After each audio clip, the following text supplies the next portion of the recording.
بسم اللہ الرحمن الرحیم۔ سامعین کو خوش آمدید اور پیار بھرا سلام۔ ایک دفعہ کا ذکر ہے کہ ایک آدمی نے اپنے بیٹے کو اپنے پاس بلایا اور اسے پھٹے ہوئے 2 موزے دیے اور یوں کہا کہ بیٹا، میرے مرنے کے بعد دفنانے سے پہلے میرے پاؤں میں یہ پھٹے ہوئے موزے پہنا دینا۔ بیٹے نے چپ چاپ وہ موزے لے لیے۔ کچھ دنوں کے بعد اس آدمی کا انتقال ہو گیا۔ اس آدمی کو غسل دینے کے بعد بیٹا وہ پھٹے ہوئے موزے لے آیا اور یوں کہا کہ میرے باپ کی خواہش تھی کہ مرنے کے بعد اسے یہ موزے پہنا کر قبر میں اتارا جائے۔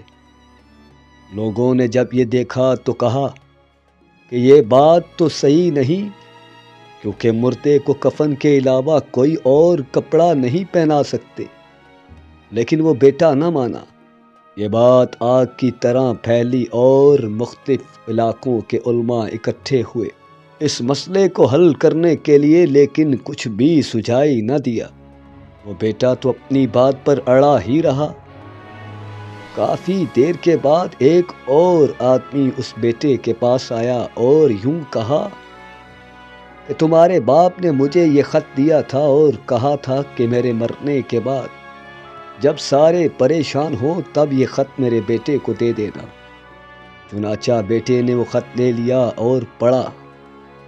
اس میں لکھا تھا کہ اے میرے بیٹے، دیکھ، مرنے سے پہلے انسان کتنی جائیداد بناتا ہے، کوٹھیاں، بنگلے، گاڑیاں اور بھی بہت کچھ بناتا ہے، لیکن وہ اپنے ساتھ پھٹے ہوئے موزے بھی نہیں لے کر جا سکتا۔ تو پھر اس ساری کمائی کا کیا فائدہ؟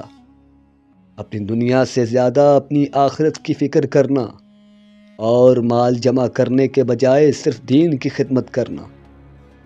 اللہ تعالی ہمیں عمل کرنے کی توفیق عطا فرمائے اور رائے حق میں اپنا مال صدقہ کرنے کی توفیق عطا فرمائے۔ آمین ثم آمین۔